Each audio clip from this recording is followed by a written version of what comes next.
I have done nothing wrong. This is an attack. It's a coup that has been in place for a while by the county executives and the Board of Supervisors. The scathing audit contends that Sheriff Corpus is having an intimate personal affair with her civilian chief of staff, Victor Inj, and that she gave control of the sheriff's department to him. Garbage. I say it's false. I am not having an affair with him. I've known Victor for 17 years, and we are colleagues. I consider him a trusted confidant, a friend. Is it because I'm a woman and I can't have a man next to me that I trust without having a sexual relationship with him? The audit cited phone call interviews with 40 current and past sworn and civilian employees, but they were all granted anonymity. They did not testify under oath, and their interviews were not recorded. Disgusted, appalled. Why? Because most of the information that's in there is made up, false, unverified. And the most salacious accusations came from just one person, identified as civilian employee number 3, who works in records at the Millbrae Sheriff's Substation, where Corpus served as Millbrae Police Chief before she became sheriff. Corpus claimed she heard a warning about employee number 3 1 year ago. A prominent San Mateo County female attorney went to one of my captains and said that if I didn't give this person a promotion, then I was going to regret it. Corpus tells me employee number 3 did not get a promotion and that she lied again and again to retired Santa Clara Judge LaDoris Cordell, who conducted the audit.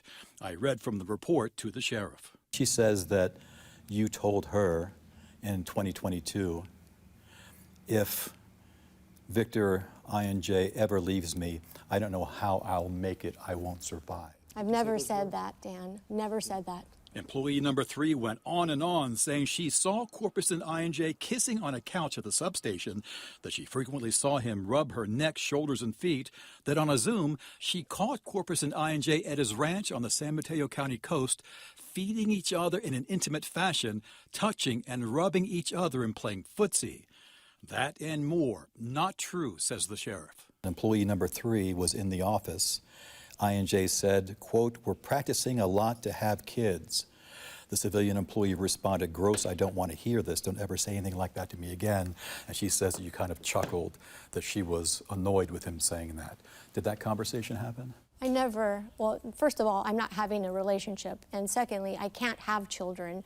And thirdly, that is just ridiculous. The audit also recounts a retired officer spotting Corpus at SFO boarding a flight to Hawaii with Victor Inj. My son has special needs, and so he was helping me to seat my son, but Victor was not sitting with us. I was sitting with my children, and he was on the same plane, and Victor had a job. At the time, he was doing executive protection. Did you stay in the same place with Victor? No, I stayed with my brother. Did you see Victor when you were in Hawaii? At the airport, and we met for coffee one day, but that was it. Corpus tells me she knew she would face headwinds trying to make change at the department, but she didn't expect such an onslaught from the Board of Supervisors. I'm willing to talk with you today. After today, I won't be willing anymore. Supervisor Noelia Corzo supported Corpus as sheriff, but she's become her strongest detractor, demanding that she step down in this phone message from Friday afternoon.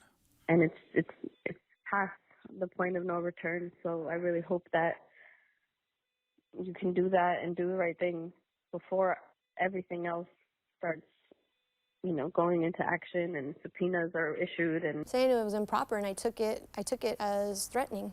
At some point, would it be good to cut him loose and to have a fresh start for you as sheriff?